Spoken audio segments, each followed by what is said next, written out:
Pernah tak kita terfikir apa sebenarnya yang ada kat bawah tanah yang kita pijak ni?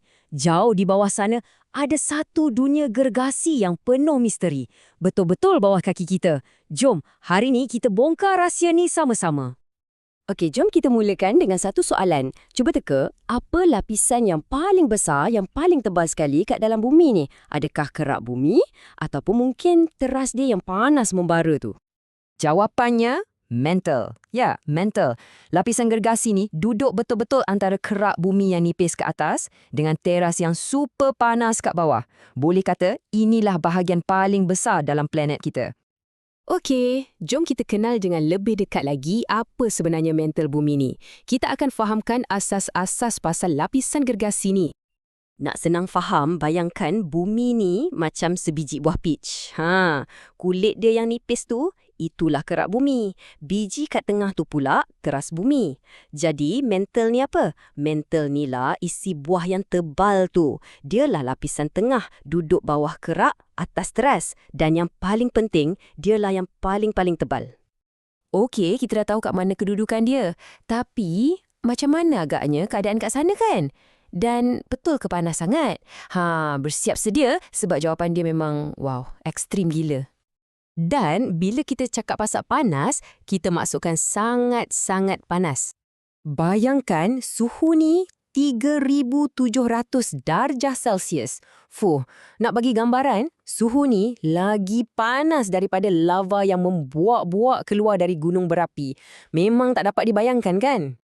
Okey, kat sinilah ceritanya jadi makin pelik dan menarik. Walaupun mantle ni sebenarnya batu yang pepejal, disebabkan haba dan tekanan yang teramat sangat, ia boleh mengalir. Tapi bukan mengalir macam air tau. Bayangkan ia macam madu yang likat, pekat sangat, yang bergerak sangatlah perlahan. Kita cakap pasal berjuta-juta tahun hanya untuk bergerak sikit je. So, kalau ia boleh bergerak, apa sebenarnya yang jadi kat dalam tu?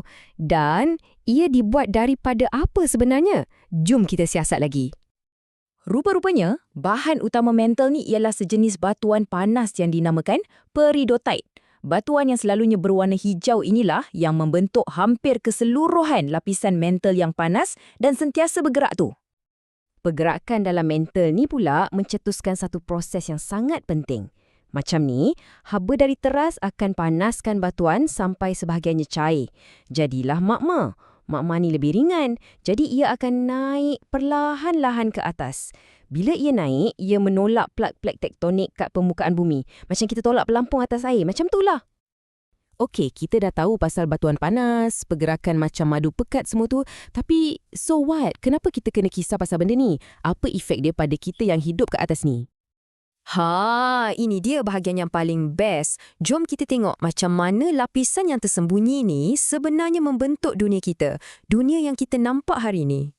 Percaya tak, kuasa mantle ni sangat-sangat dahsyat. Pergerakan magma itulah punca letusan gunung berapi. Pergeseran pelik tektonik yang ditolak oleh mantle tu pula yang sebabkan gempa bumi. Dan lagi hebat, pergerakan mantle ni jugalah yang menggerakkan seluruh benua perlahan-lahan selama berjuta-juta tahun.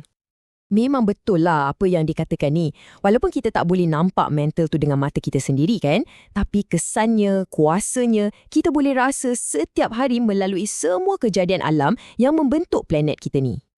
Jadi, semua ni buat kita terfikir satu benda kan? Kalau kita tak pernah pun sampai ke mantle, kita tak boleh nak gerudi sedalam tu. Macam mana saintis boleh tahu semua ni dengan detail? Macam mana agaknya ya? Cuba fikirkan.